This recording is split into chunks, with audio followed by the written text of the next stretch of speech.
ഭാരതമേ നിന്റെ രക്ഷ നിന്റെ സന്താനങ്ങളിൽ എന്ന ലയോ 13-ാമൻ മാർപ്പാപ്പയുടെ ആദർശവാക്യം ഉൾക്കൊണ്ട് PC അബ്രാഹം പല്ലാട്ടുകുന്നേൽ, അതായത് ചെറുപുഷ്പ മിഷൻ ലീഗിന്റെ സ്ഥാപകനായ കുഞ്ഞേട്ടന്റെ 17ാം ചരമവാർഷികത്തോടനുബന്ധിച്ച് മാർസ് ലീവോ വണ്ണപ്പുറം പള്ളിയിലെ കൊച്ചു മിഷണറിമാർ നിങ്ങളുടെ മുൻപിൽ അവതരിപ്പിക്കുന്നു.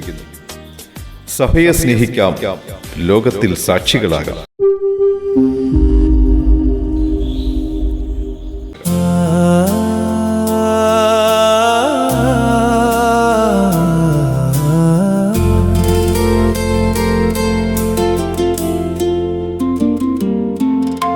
സ്നേഹത്തിൻ മാതൃക കാട്ടി ത്യാഗത്തിൻ പൂമ്പൊടി വിതറി സേവനമാം വഴികളിലൂടെ സഹനത്തിൻ താതനിതാ നമ്മുടെ സ്വന്തം കുഞ്ഞേട്ടൻ. ഹായ്, ഇതായിരുന്നു നമ്മുടെ കുഞ്ഞേട്ടനല്ലേ? ഹായ് മക്കളെ, എന്തൊക്കെയുണ്ട് വിശേഷങ്ങൾ? ആ കുഞ്ഞേട്ടാ, കുറെ കാലമായല്ലോ കണ്ടിട്ട്. മക്കളെ, എല്ലാവരും സുഖമായിരിക്കുന്നുവോ? സുഖമായിട്ടിരിക്കുന്നു കുഞ്ഞേട്ടാ. ഇന്ന് ഞങ്ങൾക്ക് അൽഫോൻസാമയെക്കുറിച്ചും കൊച്ചു ത്രേസ്യയെക്കുറിച്ചും ഒക്കെ പറഞ്ഞു തരാമോ? തീർച്ചയായിട്ടും. അതിനെന്താ, പറഞ്ഞു തരാലോ. ഇരിക്കും മക്കളെ. വിശുദ്ധ കൊച്ചു ത്രേസ്യ ഒരു വലിയ മിഷണറി ആയിരുന്നു. അവൾ കൊച്ചു കൊച്ചു കാര്യങ്ങൾ വലിയ സ്നേഹത്തോടെ ചെയ്തിരുന്നു. ഒപ്പം തന്നെ അവൾ അനേകം മിഷണറിമാർക്ക് വേണ്ടി ഒത്തിരി ത്യാഗങ്ങൾ സഹിച്ച് പ്രാർത്ഥിച്ചിരുന്നു. അങ്ങനെ അവൾ അനേകം ആത്മാക്കളെ നേടി. അതാണോ ആ വിശുദ്ധയെ എല്ലാവരും മിഷനറി എന്ന് വിളിക്കുന്നത്? അതെ മക്കളെ, അതുകൊണ്ടാണ് അവൾ മിഷൻ ലീഗിന്റെ മധ്യസ്ഥ എന്ന പേരിൽ അറിയപ്പെടുന്നത്. ഒപ്പം തന്നെ അവൾ സഭയെ ഒത്തിരിയേറെ സ്നേഹിച്ചവളാണ്. ഈ അൽഫോൻസാമയും ഇങ്ങനെ തന്നെയാണോ? അതെ മക്കളെ, അൽഫോൻസാമ ഒരു സഹനപുത്രിയായിരുന്നു. അവളുടെ ജീവിതം മുഴുവനും എല്ലാ സഹനങ്ങളും സഭയ്ക്ക് വേണ്ടി കാഴ്ചവെച്ച് സമർപ്പിച്ചു. അങ്ങനെ അവൾ കേരള സഭയുടെ ആദ്യത്തെ വിശുദ്ധയായി തീർന്നു. അൽഫോൻസാമ അങ്ങനെ മിഷൻ ലീഗിന്റെ ഉപമധ്യസ്ഥയുമായി.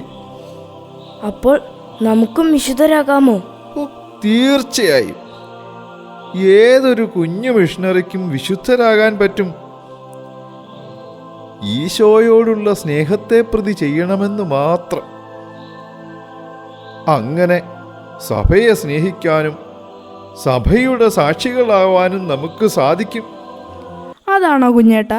ഈ വർഷത്തെ നമ്മുടെ പ്രവർത്തന വിഷയമെന്ന് പറഞ്ഞ് വികാരിയച്ഛൻ എന്തോ ഒന്ന് പറഞ്ഞല്ലോ, എന്താ അത്?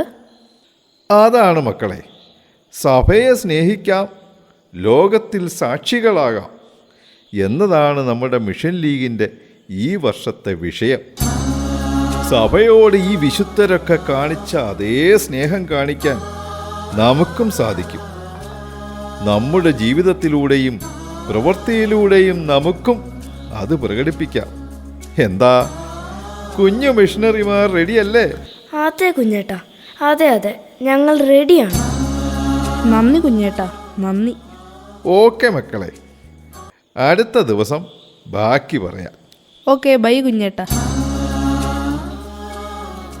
പ്രിയമുള്ളവരെ, എങ്ങനെ സഭയെ സ്നേഹിക്കാമെന്നും ലോകത്തിൽ സാക്ഷികളാകാമെന്നും ഈ 3 ജീവിതങ്ങൾ നമ്മുടെ മുൻപിൽ തെളിയിച്ചു. നമുക്കും സഭയെ സ്നേഹിക്കാം, ലോകത്തിൽ സാക്ഷികളാകാം. സ്നേഹത്തിൻ മാതൃക കാട്ടി ത്യാഗത്തിൻ പൂമ്പൊടി വിതറി സേവനമാം വഴികളിലൂടെ സഹനത്തിൻ താതനിതാ നമ്മുടെ സ്വന്തം കുഞ്ഞേട്ടൻ.